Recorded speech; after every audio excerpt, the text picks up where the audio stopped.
ഞാൻ doctor Anjitha, ഹാർവെസ്റ്റിന്റെ product trainer.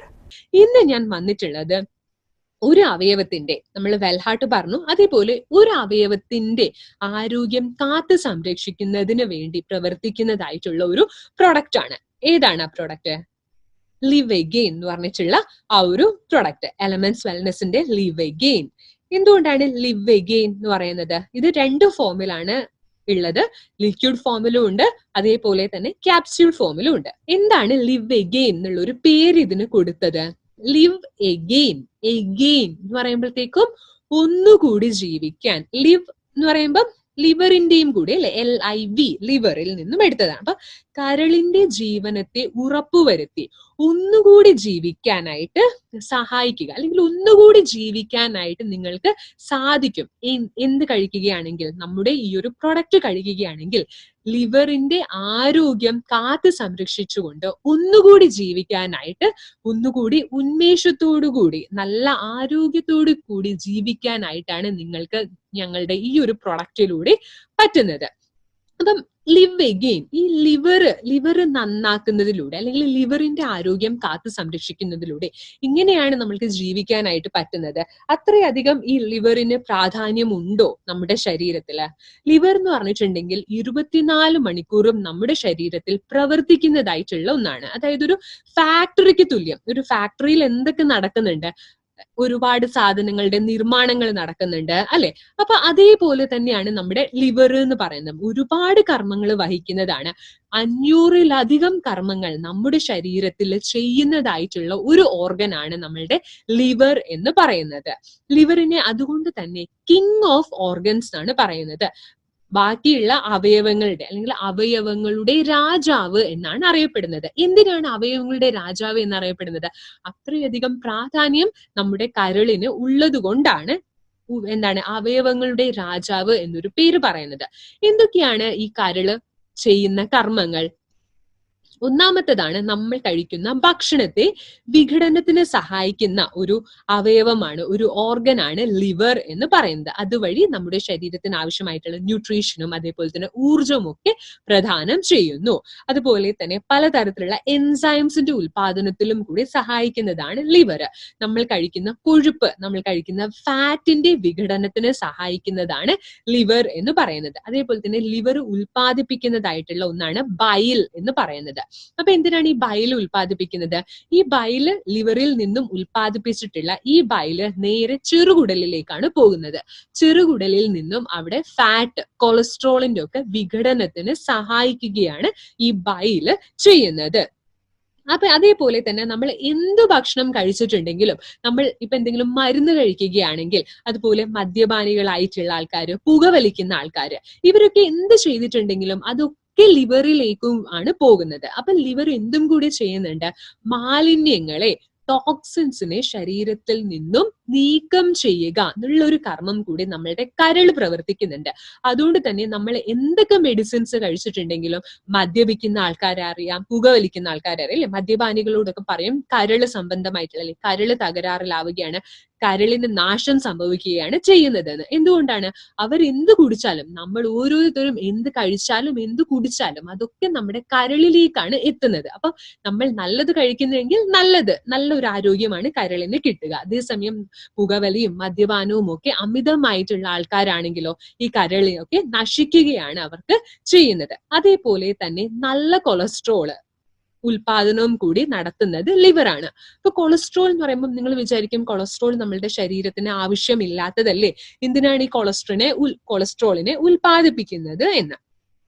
Cholesterol നമ്മുടെ ശരീരത്തിന് ആവശ്യമാണ്. അത് എങ്ങനെ ആവശ്യമാണ്? നമ്മുടെ ശരീരത്തിന് ആവശ്യമായിട്ടുള്ള കൊളസ്ട്രോള് ആവശ്യമായ അളവിൽ, അതായത് വളരെ ചെറിയ അളവിൽ കൊളസ്ട്രോള് നമ്മളുടെ ശരീരം തന്നെ ഉൽപ്പാദിപ്പിക്കുന്നു.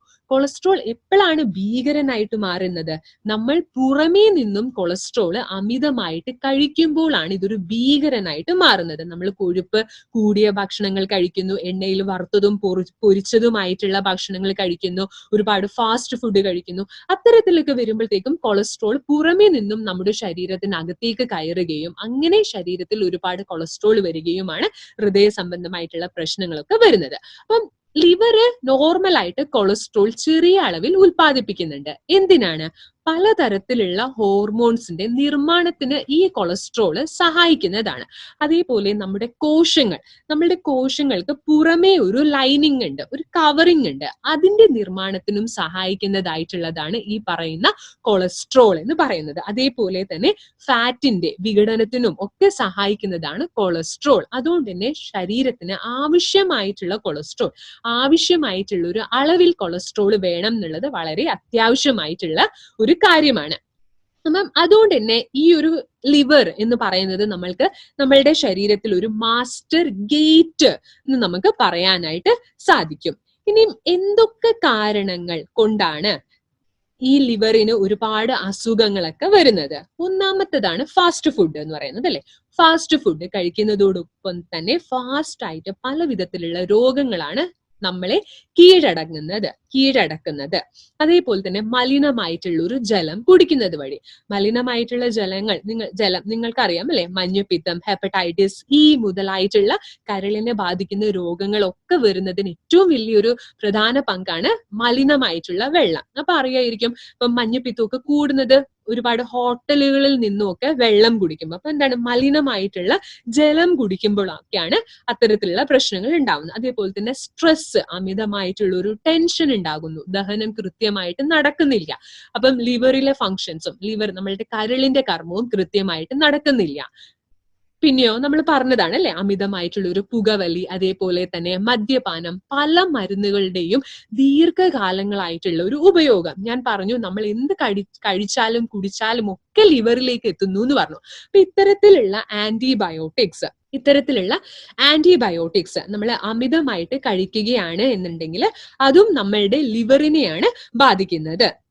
ഇനി എന്തൊക്കെ ലക്ഷണങ്ങളാണ് ഈ ലിവറിന് തകരാറിലാകുമ്പോഴത്തേക്കും പ്രാരംഭഘട്ടത്തിൽ ലിവർ കാണിക്കുന്നതായിട്ടുള്ള ഒരു ലക്ഷണങ്ങൾ? ഈ ലക്ഷണങ്ങളിലൂടെ ലിവർ പറയുകയാണ്, എനിക്ക് എത്രയും വേഗം എന്റെ ആരോഗ്യത്തെ സംരക്ഷിക്കുന്നതിന് നിങ്ങൾ എന്തെങ്കിലും മാർഗം സ്വീകരിക്കണം. നമുക്ക് ഒരു അലാം അടിക്കുകയാണ്, അല്ലെ, ഒരു സിഗ്നൽ തരികയാണ്. അപ്പം അതെന്തൊക്കെയാണ്? അപ്പം ഞാൻ ആദ്യം പറഞ്ഞു ലിവറിന്റെ കർമ്മങ്ങൾ. അപ്പം ലിവറിന്റെ കർമ്മം ചെയ്യാനായിട്ട് പറ്റുന്നില്ലെങ്കിൽ ലിവർ ചെയ്യേണ്ടതായിട്ടുള്ള കർമ്മങ്ങളൊക്കെ തകിടം മറിയുകയല്ലേ ചെയ്യുന്നത്. അപ്പം ആദ്യത്തെ ലിവർ ചെയ്യുന്ന കർമ്മം എന്താണ്? നമ്മളുടെ ഡൈജഷൻ, അല്ലെ, ദഹനം, നമ്മൾ കഴിക്കുന്ന ഭക്ഷണത്തിന്റെ വിഘടനത്തിന്. അപ്പം അത് കൃത്യമായിട്ട് നടക്കുന്നില്ല എങ്കിൽ എന്തൊക്കെയായിരിക്കും ലക്ഷണങ്ങൾ ഉണ്ടാകുക? ഒന്നാമത്തേതാണ് നോസിയ, എപ്പോഴും ഛർദിക്കണം, വായിലെ ഉപ്പ് രസം പോലെ വന്നിട്ട് ഛർദിക്കണം, ഒരു വൊമിറ്റിംഗ് സെൻസേഷൻ, ഛർദിക്കണം എന്നുള്ള ഒരു തോന്നല്. പിന്നെയോ രുചിയില്ല, ഭക്ഷണത്തിനൊന്നും രുചിയില്ല, ഭക്ഷണത്തിനോടൊന്നും താല്പര്യമില്ല, അതായത് വിശപ്പില്ല. ലോസ് ഓഫ് അപ്പറ്റൈറ്റ് എന്ന് പറഞ്ഞാൽ വിശപ്പ് ഇല്ലാതെ ഇരിക്കുക. അതേപോലെ തന്നെ സ്റ്റൂൾ ചേഞ്ചസ്, മലത്തില് കളർ വ്യത്യാസം, പെയിൽ ആയിട്ടുള്ളൊരു കളറൊക്കെ വരുന്നത്. അപ്പൊ ഈ മലത്തിന്റെ കളറൊക്കെ കൊടുക്കുന്നതിൽ ഒരു പങ്ക് വഹിക്കുന്നതാണ് നമ്മളുടെ കരള് എന്ന് പറയുന്നത്. അപ്പൊ കരളിന്റെ പ്രവർത്തനം കൃത്യമായിട്ട് നടക്കുന്നില്ല എങ്കിൽ പെയിൽ കളർ അല്ലെങ്കിൽ ആൽക്കഹോൾ സ്റ്റൂൾ എന്നൊക്കെ പറയും. അപ്പൊ അത്തരത്തിലുള്ളതൊക്കെ ഉണ്ടാവുക. അതേപോലെ തന്നെയാണ് ഇറിറ്റന്റ് ആയിട്ടുള്ള ഒരു സ്കിൻ ഉണ്ടാവുക, സ്കിന്നില് ചൊറിച്ചിൽ ഉണ്ടാവുക, അതേപോലെ ഡ്രൈ ആയിട്ടുള്ള ഒരു സ്കിൻ ഉണ്ടാവുക. യൂറിനില്, നമ്മളുടെ മൂത്രത്തില് നിറവ്യത്യാസം ഉണ്ടാവുക. എന്ത് നിറമാണ്? നല്ല കട്ടിയായിട്ടുള്ള ഒരു മഞ്ഞ കളറോട് കൂടി ഉണ്ടാകുന്ന ഒരു മൂത്രം ഉണ്ടാവുക. അതേപോലെ വയറുവേദന ഉണ്ടാവുക, വയറില് നെഞ്ചെരിച്ചിൽ ഉണ്ടാവുക, വയറില് ഗ്യാസ് ഉണ്ടാവുക, പുളിച്ചു തികട്ടല്. ഇത്തരത്തിലുള്ള പ്രശ്നങ്ങളൊക്കെയും ഉണ്ടാകുന്നത് എപ്പോഴാണ്? ലിവറിന് എന്തോ തകരാറ് സംഭവിക്കുമ്പോൾ അതിന്റെ പ്രാരംഭഘട്ടത്തിൽ ഉണ്ടാകുന്ന ലക്ഷണങ്ങളാണ്. ഇനി ലിവറിനെ ബാധിക്കുന്ന അസുഖങ്ങൾ ഏതൊക്കെയാണ്? ഒന്നാമത്തേതാണ് ഫാറ്റി ലിവർ എന്ന് പറയുന്നത്, അല്ലെ? നിങ്ങൾക്കറിയായിരിക്കും അല്ലെ, കൊഴുപ്പ് കൂടിയ ഭക്ഷണങ്ങളൊക്കെ. ഇപ്പൊ എല്ലാവർക്കും ഈ ഫാറ്റി ലിവർ എന്ന് പറയുന്ന അസുഖം ഉള്ള ആൾക്കാരാണ് ഒട്ടുമിക്ക എല്ലാവരും. അതേപോലെ രണ്ടാമതാണ് ലിവറിന്റെ സൈസ് വീർത്ത് വരുന്നത്, അല്ലെങ്കിൽ നീർക്കെട്ട് ഉണ്ടാകുന്നത്, ലിവറിന്റെ സൈസ് വീർത്ത് വരുന്നത്. പിന്നെയുള്ളതാണ് ഹെപ്പറ്റൈറ്റിസ് എന്ന് പറയുന്നത്, ഇൻഫ്ലമേഷൻ, നീർക്കെട്ടാണ്. ഐറ്റിസ് എന്ന് പറയുമ്പോൾ ഇൻഫ്ലമേഷൻ. അപ്പം ഹെപ്പറ്റൈറ്റിസ് അത് പല വിധത്തിലുണ്ട്, അല്ലെ? അതൊരു ഇൻഫെക്ഷന്റെ ഭാഗമായിട്ട് വരുന്നുണ്ട്. ഹെപ്പറ്റൈറ്റിസ് ബി, ഹെപ്പറ്റൈറ്റിസ് ഇ എന്നൊക്കെ പറഞ്ഞിട്ടുള്ള ഉണ്ട്. അപ്പം അതെന്താണെന്നുള്ളതും നമുക്ക് നോക്കാം. പിന്നെ ഉള്ളതാണ് ജോണ്ടിസ് എന്ന് പറയുന്നത്, മഞ്ഞപ്പിത്തം, അല്ലെ? അത് എല്ലാവർക്കും അറിയാവുന്നതാണ്. അപ്പൊ മഞ്ഞപ്പിത്തം ചെറിയ ഒരു രോഗമാണ് എന്ന് പറഞ്ഞു ഒരിക്കലും നമ്മൾ അതിനെ എന്താണ് അവോയ്ഡ് ചെയ്യരുത്. അതിൽ വളരെയധികം കെയർ കൊടുത്ത് ചികിത്സിച്ച് പ്രാരംഭഘട്ടത്തിലെ തന്നെ ചികിത്സ കൊടുത്ത് ഭേദമാക്കേണ്ടതായിട്ടുള്ളതാണ് മഞ്ഞപ്പിത്തം. ഒരുപാട് ആൾക്കാരാണ് മഞ്ഞപ്പിത്തം മൂലം മരിക്കുന്നത്. പിന്നെ സിറോസിസ് ഓഫ് ലിവർ അല്ലെ, സിറോസിസ് ലിവറിന്റെ സെൽസിൽ ഡാമേജ് വന്ന് അത് നശിച്ചു പോകുന്നത്, അതിന് ലിവറിലെ കോശങ്ങൾക്ക് മരണം സംഭവിക്കുന്നത്. അതേപോലെ തന്നെ നോൺ ആൽക്കഹോളിക് ആയിട്ടുള്ള ഹെപ്പറ്റൈറ്റിസ്. അപ്പൊ പലരും പറയുന്നുണ്ട് ഞാൻ മദ്യപിക്കുന്നില്ല എന്നിട്ടും എന്റെ ലിവറിൽ ഹെപ്പറ്റൈറ്റിസ് ഉണ്ടാകുന്ന, അത്തരത്തിൽ ഉണ്ടാകുന്ന ഹെപ്പറ്റൈറ്റിസ്, അതാണ് നോൺ ആൽക്കഹോളിക് ഹെപ്പറ്റൈറ്റിസ് എന്ന് പറയുന്നത്. ഇതൊരു റിപ്പോർട്ടാണ് 2015 പ്രസിദ്ധീകരിച്ചിട്ടുള്ള ഒരു റിപ്പോർട്ടാണ്. ഇതിൽ പറയുന്നത് ഇന്ത്യയിൽ ഒരു വർഷം 2,50,000 ആൾക്കാരാണ് സിറോസിസ് വന്നിട്ട് മരണപ്പെടുന്നത് എന്നാണ് പറയുന്നത്. അതേപോലെ 25,000 ആൾക്കാർക്കാണ് ഒരു വർഷത്തിൽ ലിവറിന്റെ, അതായത് കരള് മാറ്റ ശസ്ത്രക്രിയ ചെയ്യേണ്ടതായിട്ട് വരുന്നത്. പക്ഷെ അതിലാണെങ്കിലോ കേവലം 1,100 പേര് മാത്രമാണ് ഈ ഒരു കരൾ മാറ്റ ശസ്ത്രക്രിയ ചെയ്യുന്നത്. 25,000 പേരുണ്ട് എങ്കിലും അതിൽ കേവലം 1,100 പേര് മാത്രമാണ് ചെയ്യുന്നത്. എന്തുകൊണ്ടാണ്? ഈ ഒരു കരൾ മാറ്റ ശസ്ത്രക്രിയ എന്ന് പറയുന്നത് എളുപ്പത്തിൽ ചെയ്യാൻ പറ്റും, ഒരുപാട് കോസ്റ്റ്ലി ആണ്, ഒരുപാട് കാശ് ചെലവുണ്ട്. അതേപോലെ തന്നെ നല്ല ഡോണറിനെയും നമ്മൾക്ക് ലഭിക്കേണ്ടതായിട്ടുണ്ട്. നമ്മളുടെ ആയുർവേദത്തില് ഇതിനൊക്കെ വളരെ നല്ല രീതിയിൽ ഫലപ്രദമായിട്ട് വളരെ നല്ല രീതിയിൽ മാനേജ് ചെയ്ത് ചികിത്സിച്ചു കൊണ്ടുപോകുന്നതാണ് ആയുർവേദത്തില്. അതാണ് അത്തരത്തിൽ ആയുർവേദത്തിന്റെ ഗുണത്തെ ഉപയോഗിച്ചുകൊണ്ട്, അല്ലെങ്കിൽ ആയുർവേദത്തെ ഉൾപ്പെടുത്തിക്കൊണ്ട് അതിന്റെ ഗുണത്തെ ഉപയോഗിച്ചുകൊണ്ട് വന്നിട്ടുള്ള പ്രൊഡക്റ്റ് ആണ് ലിക്വിഡ് ഫോമിലും അതേപോലെ തന്നെ ക്യാപ്സ്യൂളിലും വന്നിട്ടുള്ളതാണ് ലിവ് എഗെയിൻ എന്ന് പറയുന്ന നമ്മുടെ പ്രൊഡക്റ്റ്. ഇത് എന്തിനൊക്കെ നൽകാവുന്നതാണ്? ഫാറ്റി ലിവർ കണ്ടീഷൻസിൽ, അതേപോലെ തന്നെ ഹെപ്പറ്റൈറ്റിസിൽ, ഇൻഫെക്റ്റീവ് ആയിട്ടുള്ള ഹെപ്പറ്റൈറ്റിസിൽ നൽകാവുന്നതാണ്. ലിവറിന്റെ, കരളിന്റെ കർമ്മം കൃത്യമായിട്ട് നടക്കുന്നതായിട്ട് നമുക്ക് നൽകാവുന്നതാണ്. ദഹനം കൃത്യമായിട്ട് നടക്കുന്നതിന്, ഇപ്പം ദഹനമൊക്കെ കൃത്യമല്ലാതെ നടക്കുന്ന ആൾക്കാരില്ല, അവരിലൊക്കെ നമ്മൾക്ക് ലിവ് എഗെയിൻ നൽകാവുന്നതാണ്. ലിവറിന്റെ എൻസൈംസ് കൃത്യമായിട്ട് പ്രവർത്തിക്കുന്നതിന് നൽകാവുന്നതാണ്. ചുരുക്കി പറഞ്ഞാൽ ലിവറിന്റെ എല്ലാത്തിനും അല്ലെ, ലിവറിന്റെ സൈസും കൃത്യമായിട്ട് മെയിൻറ്റെയിൻ ചെയ്തു പോകാവുന്നതിനും ഒക്കെ സഹായിക്കുന്നതായിട്ടുള്ള ഒരു പ്രൊഡക്റ്റ് ആണ് നമ്മളുടെ ലിവ് എഗെയിൻ എന്ന് പറയുന്ന പ്രൊഡക്റ്റ്. ഇനി എന്താണ് ഈ ലിവ് എഗെയിനെ ഇത്രയ്ക്കും അധികം ഒരു നോവൽ ആക്കുന്നത്, അല്ലെങ്കിൽ ഏറ്റവും മഹത്താക്കുന്നത്? എന്തൊക്കെയാണ് ഇതിൽ അടങ്ങിയിട്ടുള്ളത് എന്ന് നമുക്ക് നോക്കാം.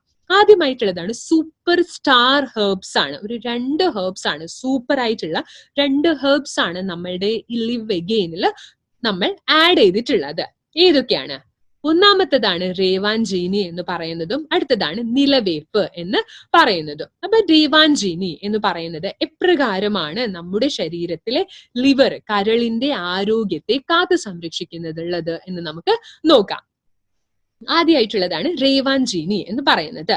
അത് ഒരുപാട് പഠനങ്ങൾ നടത്തിയിട്ടുള്ളതാണ്. അപ്പൊ ആ ഒരു പഠനങ്ങളിലൊക്കെ തെളിയിച്ചിട്ടുള്ള ഒരു കാര്യമാണ് ഈ റേവാൻജീനി എന്ന് പറയുന്നത് ഹെപ്പറ്റൈറ്റിസ് ബിയും അതേപോലെ തന്നെ ഹെപ്പറ്റൈറ്റിസ് ഈ വൈറസിനും എതിരെ പ്രവർത്തിക്കുന്നതായിട്ടുള്ള ഒന്നാണ് റേവാൻജീനി എന്ന് പറയുന്നത്. അതേപോലെ ലിവറിന്റെ ഇൻഫെക്ഷനെ നീക്കം ചെയ്യുന്നു. ഈ ഹെപ്പറ്റൈറ്റിസ് ബി എന്ന് പറയുന്നത് ഹെപ്പറ്റൈറ്റിസ് ബി വൈറസ് മൂലമാണ് ഉണ്ടാവുന്നത്. അപ്പം അത് കൂടുതലായിട്ടും ഒരു ആളിൽ നിന്നും മറ്റൊരാളിലേക്ക് പകരുന്നതായിട്ടുള്ളതാണ് ഹെപ്പറ്റൈറ്റിസ് ബി. എപ്രകാരമാണ് പകരുന്നത്? ബോഡി ഫ്ലൂയിഡ്സ് വഴിയാണ് പകരുന്നത്. ബ്ലഡ് വഴി അല്ലെങ്കിൽ സെമൻ വഴി, അത്തരത്തിൽ ബോഡി ഫ്ലൂയിഡ്സ് വഴിയാണ് ഈ ഹെപ്പറ്റൈറ്റിസ് ബി എന്ന് പറയുന്നത് പകരുന്നത്. ഹെപ്പറ്റൈറ്റിസ് ഇ എന്ന് പറയുന്നത് കുറച്ചുകൂടി നമ്മള് ശുചിയില്ലാത്തതായിട്ടുള്ള ഒരു അറ്റ്മോസ്ഫിയറിൽ ജീവിക്കുമ്പോൾ വരുന്നതാണ് ഹെപ്പറ്റൈറ്റിസ് ഇ മൂലം ഉണ്ടാകുന്ന വൈറസ് ഉണ്ടാകുന്ന പ്രശ്നങ്ങൾ. അതായത് ഹെപ്പറ്റൈറ്റിസ് ഇ ബാധിച്ച ഒരാളുടെ മലം വഴിയാണ് ഉണ്ടാകുന്നത്. അതായത് ഈ മലം കോണ്ടാക്ട് ചെയ്തിട്ടുള്ള ഏതെങ്കിലും വെള്ളമോ അല്ലെങ്കിൽ ഭക്ഷണ പദാർത്ഥമോ നമ്മൾ കഴിക്കുകയാണ് എങ്കിൽ ഈ മലവുമായിട്ട് സംയോജനം നടന്നിട്ടുള്ള, കോണ്ടാക്ട് വന്നിട്ടുള്ള ഭക്ഷണമോ വെള്ളമോ നമ്മൾ കുടിക്കുകയാണെങ്കിലാണ് നമ്മൾക്ക് ഹെപ്പറ്റൈറ്റിസ് ഇ വൈറസ് വരുന്നത്. അപ്പം ഇങ്ങനെയാണ് ഈ ഒരു മലവുമായിട്ട് കോണ്ടാക്ട് വരുന്നത്. ആൾക്കാർക്ക് കൃത്യമായിട്ട് നല്ല ശുദ്ധമായിട്ട് വെള്ളം കിട്ടാത്ത സാഹചര്യത്തിൽ അത്തരത്തിലുള്ള ആൾക്കാരിൽ അല്ലെങ്കിൽ അത്തരത്തിലുള്ള നാട്ടിലാണ് ഈ പറയുന്ന ഹെപ്പറ്റൈറ്റിസ് ബി അല്ല, ഹെപ്പറ്റൈറ്റിസ് ഇ വളരെയധികം കൂടുതലായിട്ട് കണ്ടുവരുന്നത്. അതേപോലെ തന്നെ അണ്ടർ കുക്ക്ഡ് ആയിട്ടുള്ള ഭക്ഷണങ്ങളിലൊന്നും നല്ല കൃത്യമായിട്ട് പാകം നടക്കാത്തതായിട്ടുള്ള ഇറച്ചിയൊക്കെ കഴിക്കുന്നത് വഴിയും ഒക്കെയാണ് ഹെപ്പറ്റൈറ്റിസ് ഇ ഉണ്ടാവുന്നത്. ഇനിയാണെങ്കിലോ ആന്റി വൈറൽ ആക്ടിവിറ്റിയാണ് നമ്മളുടെ റേവാൻജീനിക്ക് ഉള്ളത്. അതേപോലെ തന്നെ മഞ്ഞപ്പിത്തത്തിനെതിരെ പ്രവർത്തിക്കാനും കൂടിയുള്ള കർമ്മമാണ് ഉള്ളത്. നമ്മളുടെ ദഹനം ഒക്കെ കൃത്യമാക്കി നടത്തിക്കൊണ്ടു പോകുന്നു. ഭക്ഷണത്തിനോടുള്ള ഒരു വിശപ്പ് നമ്മളിൽ ഉൽപ്പാദിപ്പിക്കുന്നു. അതേപോലെ തന്നെ ലിവറിനെ പ്രൊട്ടക്ട് ചെയ്യുന്നതായിട്ടുള്ള ഒരു ഔഷധമാണ് റേവാൻജീനി എന്ന് പറയുന്നത്. അപ്പൊ ഇതൊരു സൂപ്പർ സ്റ്റാർ ആയിട്ടുള്ള ഒരു ഹെർബാണ്, ഒരു ഔഷധമാണ് നമ്മുടെ ലിവഗെയിനിൽ നമ്മൾ ആഡ് ചെയ്തിട്ടുള്ളത്. അടുത്തതായിട്ടുള്ളതാണ് കാലമേഘ എന്ന് പറഞ്ഞിട്ടുള്ള ഒരു ഔഷധം. അത് ലിവർ ഡിസോർഡേഴ്സിൽ അല്ലെ, പ്രത്യേകിച്ചും ഞാൻ പറഞ്ഞിരുന്നു നീർമരുത് നമ്മളുടെ വെൽ ഹാർട്ടില് നീർമരുത് സ്പെഷ്യൽ ആയിട്ട് ലിവറിനെ കേന്ദ്രീകരിച്ചാണ് പ്രവർത്തിക്കുന്നത് എന്ന് പറഞ്ഞിരുന്നു. അതേപോലെ തന്നെയാണ് ലിവഗെയിനില് കാലമേഘം എന്ന് പറയുന്നത് പ്രത്യേകിച്ചും നമ്മളുടെ കരളിലേക്ക് ചെന്നിട്ടാണ് കർമ്മം ചെയ്യുന്നത്. നമ്മളുടെ കരളിനെ സംരക്ഷിക്കുകയാണ് ചെയ്യുന്നത്. അതേപോലെ മഞ്ഞപ്പിത്തം വരാതെ സംരക്ഷിക്കുന്നു. അതേപോലെ മഞ്ഞപ്പിത്തം വന്ന ആൾക്കാരിലും ഇത് വളരെ ഫലപ്രദമായിട്ടുള്ള രീതിയിലാണ് പ്രവർത്തിക്കുന്നത്. ഹെപ്പറ്റൈറ്റിസ് വൈറസിനെതിരെ പ്രവർത്തിക്കുന്നു. നമ്മുടെ ശരീരത്തിൽ മഞ്ഞപ്പിത്തം ഒക്കെ വരുമ്പോഴത്തേക്കും അറിയായിരിക്കും അല്ലെ, ഛർദി ഉണ്ടാകും, ടെമ്പറേച്ചർ കൂടുതലായിരിക്കും. അപ്പൊ അത്തരത്തിൽ ടെമ്പറേച്ചർ ഒക്കെ നോർമൽ ആയിട്ട് കൊണ്ടുപോകുന്നതിൽ സഹായിക്കുന്നു. രോഗപ്രതിരോധ ശേഷി വർദ്ധിപ്പിക്കുന്നതിൽ സഹായിക്കുന്നു. അതുപോലെ രക്തത്തിലെ ഷുഗറിന്റെ അളവിനെ കുറയ്ക്കുന്നതിൽ സഹായിക്കുന്നു. നമ്മുടെ ശരീരത്തിലെ അടിഞ്ഞുകൂടിയിട്ടുള്ള മാലിന്യങ്ങളെ നീക്കം ചെയ്യുന്നതിലും സഹായിക്കുന്നതായിട്ടുള്ളതാണ്. അപ്പം വളരെയധികം വർഷങ്ങളായിട്ട് കാലമേഘം നമ്മുടെ ഒരുപാട് ഉൽപ്പന്നങ്ങളിൽ, ആയുർവേദത്തിലുള്ള ഒരുപാട് പ്രോഡക്ട്സിൽ ഉപയോഗിച്ചു വരുന്നതാണ്. പക്ഷെ ഇപ്പോഴത്തെ ഒരു പ്രശ്നം എന്ന് പറഞ്ഞിട്ടുണ്ടെങ്കിൽ ഈ കാലമേഘം എന്ന് പറയുന്ന ഔട്ട് ഓഫ് സ്റ്റോക്ക് ആയിട്ട് വരികയാണ്. അതാണ് ഇപ്പം നേരിടുന്ന ഒരു പ്രശ്നം എന്ന് പറയുന്നത്. അത് കൂടാതെയും നമ്മൾക്ക് ഒരുപാട് ഔഷധങ്ങൾ നമ്മൾ ഉപയോഗിച്ചിട്ടുണ്ട്. അതിലാണ് കണിക്കൊന്ന എന്ന് പറയുന്നത് കുറച്ചുകൂടി മൃദുവിരേചനമായിട്ടുള്ള സഹായിക്കുന്നതാണ്. അതായത് ഡൈജഷനൊക്കെ ഒരു ശോധനമൊക്കെ കൃത്യമായിട്ട് കൊണ്ടുപോകാൻ സഹായിക്കുന്നതാണ്. പിന്നെ ഇതിൽ ചേർത്തിട്ടുള്ളതാണ് മഞ്ഞള് എന്ന് പറഞ്ഞിട്ടുണ്ടെങ്കിൽ ഇൻഫെക്ഷൻ അല്ലെ, ആന്റി ഇൻഫെക്ഷ്യസ് ആണ് മഞ്ഞൾ. അപ്പം ഇൻഫെക്ഷൻസ് ഒന്നും വരാതെ ശരീരത്തെ സംരക്ഷിക്കുന്നു. അതേപോലെ തന്നെ പർപ്പടക പുല്ല്, അതേപോലെ തന്നെ കൊടുവേലി ഒക്കെയും ഇതിൽ അടങ്ങിയിട്ടുണ്ട്. അപ്പം കൊടുവേലിക്കൊക്കെ എന്ന് പറഞ്ഞാൽ കുറച്ചുകൂടി പുനർജീവനം എന്നുള്ള ഒരു കർമ്മമാണ്. ഇപ്പം ലിവർ അതായത് കരളിന്റെ കോശങ്ങളൊക്കെ മരിച്ചുകൊണ്ട് ഇരിക്കുകയാണ് എങ്കിൽ അതിന്റെ ഒരു പുനർജീവനത്തിന് സഹായിക്കുക എന്നുള്ള ഒരു കർമ്മമാണ് ചിത്രകം, അതായത് കൊടുവേലിക്കും അതേപോലെ തന്നെ നമ്മളുടെ നിലവേപ്പിനും അതായത് നമ്മളുടെ കാലമേഘയ്ക്കും ഉള്ള ഒരു കർമ്മം എന്ന് പറയുന്നത്. ഇനിയും ഇത് ക്യാപ്സ്യൂൾസിന്റെ ഗുണങ്ങൾ നമ്മൾക്ക് നോക്കാം അല്ലെ. വളരെയധികം ഗുണങ്ങൾ ഉള്ളതാണ് ഈ ലിവഗെയിന്റെ ക്യാപ്സ്യൂളിന്റെ. വളരെ നോവൽ ആയിട്ടുള്ള ഒരു ഫോർമുലേഷൻ ആണ്.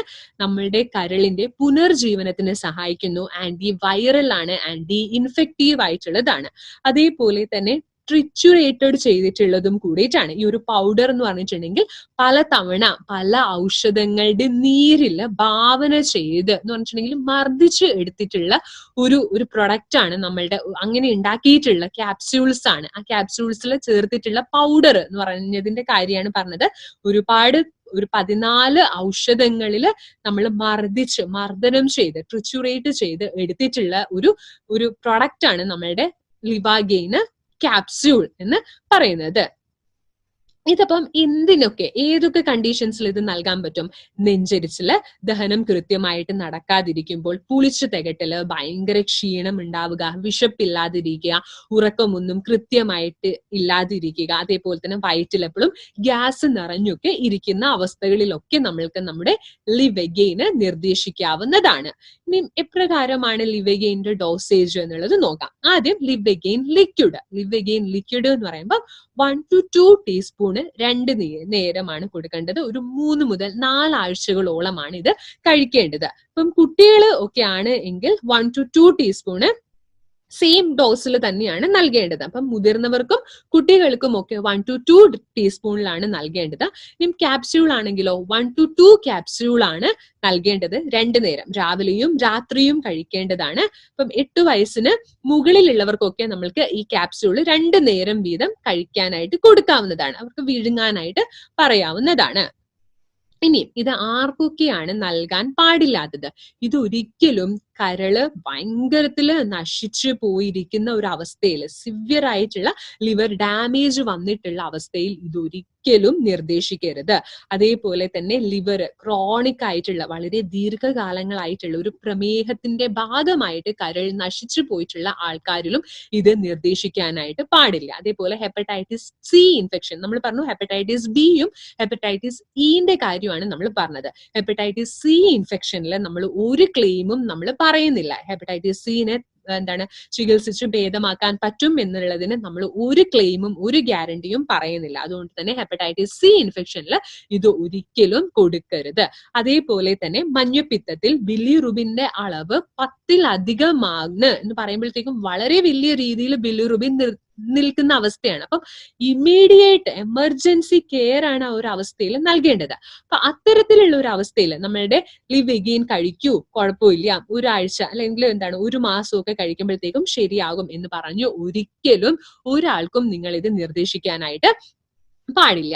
അത്രയുമാണ് ലിവ് ഹാപ്പി, അല്ലെ? വളരെ നല്ല സന്തോഷത്തോടു കൂടി ജീവിക്കൂ. എങ്ങനെ? ലിവ് എഗെയിൻ കഴിച്ചുകൊണ്ട്. ഇനി ഇതിൽ ശ്രദ്ധിക്കേണ്ടതായിട്ടുള്ള കുറച്ച് കാര്യങ്ങൾ, നമ്മളുടെ ക്യാപ്സ്യൂൾ പറഞ്ഞു, അല്ലെ? ലിവ് എഗെയിൻ ക്യാപ്സ്യൂളിന്റെ കാര്യം പറഞ്ഞു. അപ്പൊ എന്ത് ക്യാപ്സ്യൂൾ ആണ് നമ്മൾ ഇതിൽ ഉപയോഗിച്ചിട്ടുള്ളത്?